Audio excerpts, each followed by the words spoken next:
Assalamualaikum warahmatullahi wabarakatuh. Saya Rinalda Fondasyalwa dengan NIM 20410100006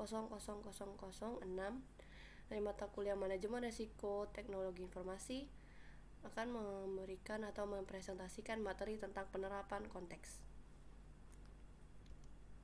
Untuk awalnya overview-nya ada lebih kurangnya ada 5 kriteria. Overview-nya pertama yaitu penetapan kriteria, kedua konteks eksternal, ketiga konteks internal, keempat konteks manajemen risiko, dan yang terakhir konteks penetapan kriteria.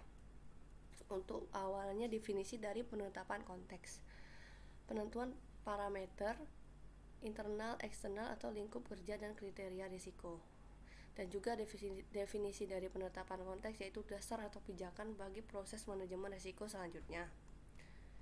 Tujuan dari itu yaitu memperoleh gambaran menyeluruh, yaitu ada 3 lingkupannya, yaitu parameter dasar, ruang lingkup, kerangka kerja, tujuan yang lebih spesifik.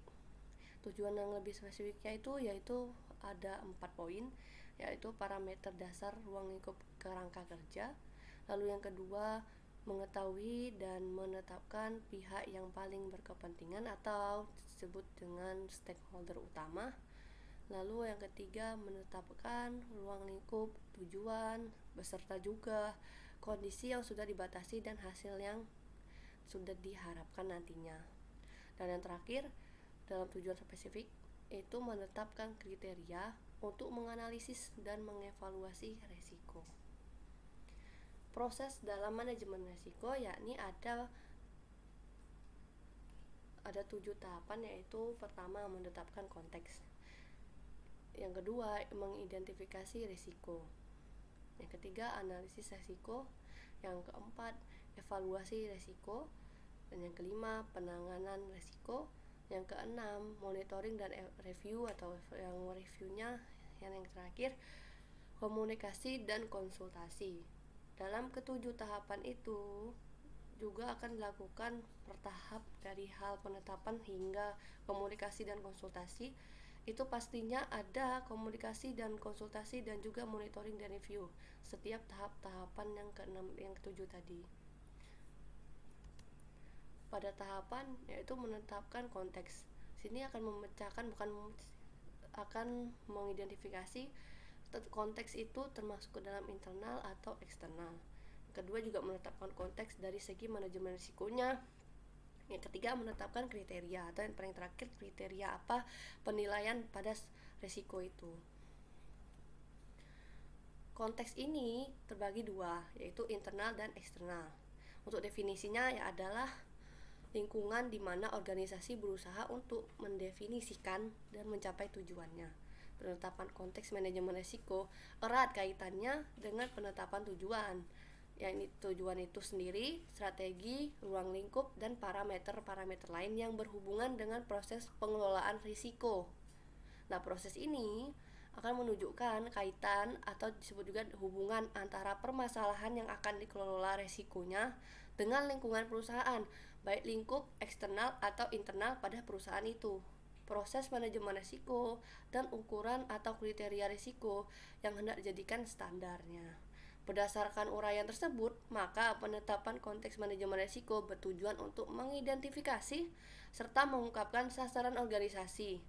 Juga melihat lingkungan di mana sasaran hendak dicapai. Dan terakhir, stakeholder yang berkepentingan dan beragam kriteria risiko. Hal-hal tersebut akan membantu untuk mengungkapkan dan menilai sifat atau kompleksitas risiko. Konteks eksternal organisasi antara lain dalam di ruang lingkup politik, baik dari politik, ekonomi, sosial, budaya, hukum, teknologi, bahkan alam dan lain-lain. Lalu untuk refleksinya, nilai pada pemangku kepentingan eksternal. Nah, itu menghasilkan analisis pengaruh perubahan lingkungan eksternal dan juga menghasilkan analisis persepsi dan perilaku stakeholder eksternal. Lalu selanjutnya dalam konteks internal organisasi antara lain adalah ada kapabilitas organisasi, lalu sistem informasi serta komunikasi. Selanjutnya ada struktur organisasi, lalu ada kebijakan, sasaran, dan juga strategi. Lalu ada persepsi nilai dan budaya pada organisasi internal. Lalu ada pemangku kepentingan internal yang menghasilkan manajemen risiko harus selaras dengan budaya, proses, dan struktur organisasi internal yang ada pada perusahaan. Selanjutnya penetapan stakeholders. Dalam penetapan stakeholder atau pihak yang berkepentingan, baik itu pihak internal maupun baik itu pihak eksternal, ini juga disesuaikan dengan organisasinya. Semisalkan pada sebuah organisasi perguruan tinggi, maka stakeholder yang berkaitan dengan proses manajemen resiko yaitu mahasiswa. Apakah juga ada tenaga pendidik atau disebut dengan dosen, ada juga tenaga kependidikan atau biasa bagian AK dan institusi IPB, hingga Kemenristek Dikti dan juga Badan Akreditasi Nasional Perguruan Tinggi atau disingkat dengan BANPT, Badan Akreditasi Internasional, serta para pengguna yang sudah lulus, serta bahkan ke pihak secara luas yaitu masyarakat umum berdampaknya kemana. Konteks manajemen risiko itu dapat menentukan ada 5 poin, menentukan sasaran tujuan, strategi, dan juga kebijakan manajemen risiko. Yang kedua yaitu lingkup dan luas cakupan manajemen risiko. Yang ketiga, sumber daya yang diperlukan.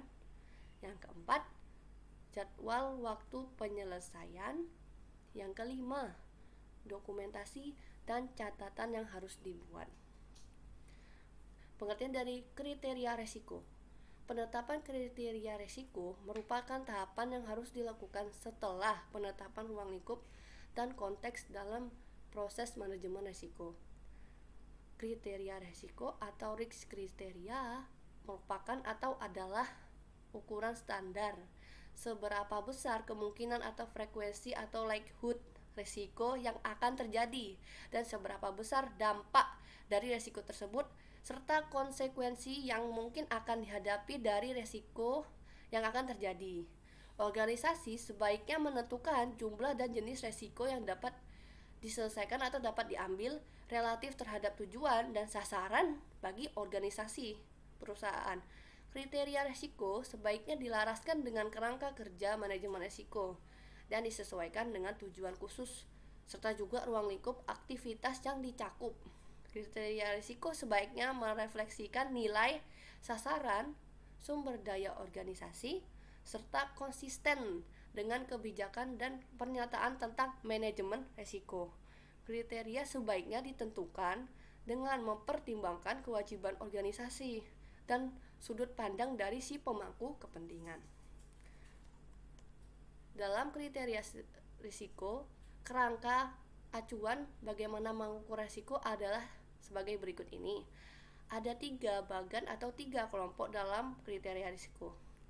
Yang pertama ada konsekuensi, yaitu yang berisikan kriteria penilaian akibat timbulnya risiko. Dalamnya termasuk finansial, hukum, politik, citra, dan lain-lain. Nah, di dalam kelompok kemungkinan itu adalah dalam mengukur kemungkinan terjadinya suatu risiko, yaitu berisi tentang probabilitas risiko tersebut, frekuensi kejadian, dan expert judgments. Dan yang terakhir, maka akan ditentukan level dari risiko itu. Yakni ada kriteria level risiko, kriteria risiko yang perlu ditangani, dan kriteria risiko yang dapat diterima baik itu stakeholder dan juga si pemangku kepentingan. Untuk teknik penetapan konteks risiko, baik itu dari pihak internal atau eksternal, ada 5 tahapan, yaitu pertama melakukan review struktur dan bagan organisasi. Yang kedua, melakukan wawancara atau diskusi kelompok dengan pihak terkait. Yang ketiga, melakukan benchmarking. Yang keempat, melakukan self-assessment.